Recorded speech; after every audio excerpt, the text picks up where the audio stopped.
So why does a real estate agent still need a professional photographer?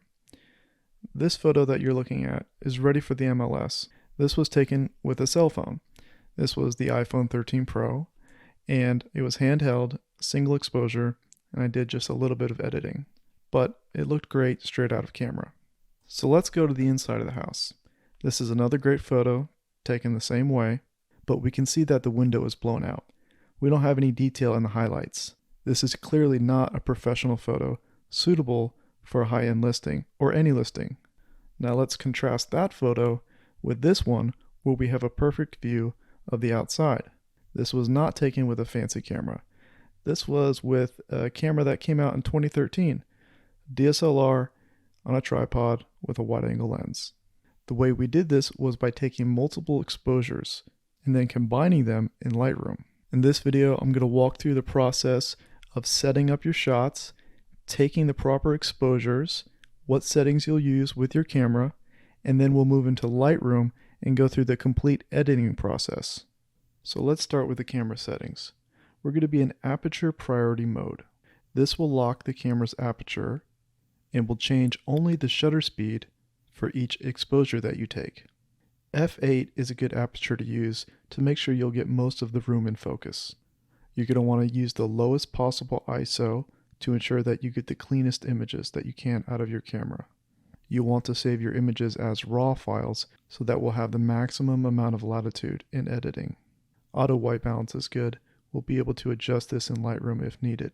You'll want to use a 2-second or similar timer. This way you'll be able to click the shutter and then allow the camera time to settle and not be shaking from any motion induced by your hand. You need a camera that has auto exposure bracketing. This is the feature that allows you to take multiple exposures consecutively. I recommend each exposure to be 2 stops apart.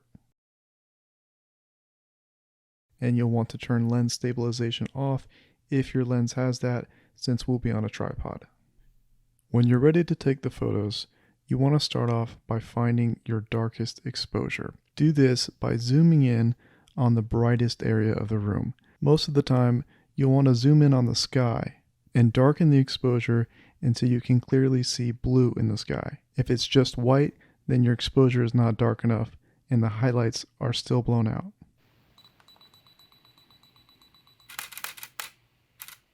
After you've taken the photos, review them on the camera and make sure you have all the detail in the window that you need, and also make sure that your brightest exposure brings light to all the darkest areas of the photo. We want to make sure those shadows are able to be brought up. If we don't take an exposure that's bright enough for the interior, then we may start to introduce noise in the photo once we start pushing the exposure up in Lightroom. You'll also want to review the shots after you take them to make sure that they're in focus. So let's take a look at this bracket in Lightroom. Here we have 3 photos. One is our middle exposure, the second is our darkest, and the third is our brightest. So let's combine these 3. I'm going to highlight them all and then press Ctrl-Shift-H on the keyboard. So we'll take a look at this new HDR file and start editing. The first thing I'll do is apply my lens corrections. Then I'll do some perspective corrections, adjust the detail panel, which will be dependent on the camera and lens that you use more so than any individual photo. Then I'll bring down the highlights all the way, the shadows all the way up, add a little bit of contrast, bring the whites up a little bit, the blacks down a little bit, add a little bit of clarity, some vibrance, saturation, and again, these will be based more so on your camera than any photo in particular.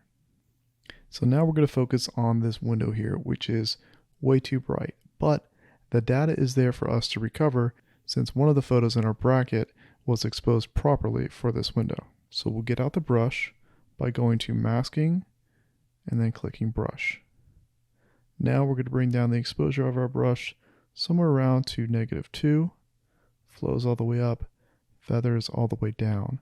And we're just going to quickly brush over this window. And we can see that the details are coming right out. Next, we will erase where we went over, make sure that the flow is all the way up, feathers all the way down, And then we'll zoom in a little bit. You can hold the space bar to zoom in and to drag the photo around, and then also hold down the control key to spin the wheel of your mouse if you want to zoom in and out. Then we will click once on an edge, go to the end of that edge, hold down the shift key, and then click again. This will draw a perfectly straight line between those two click points.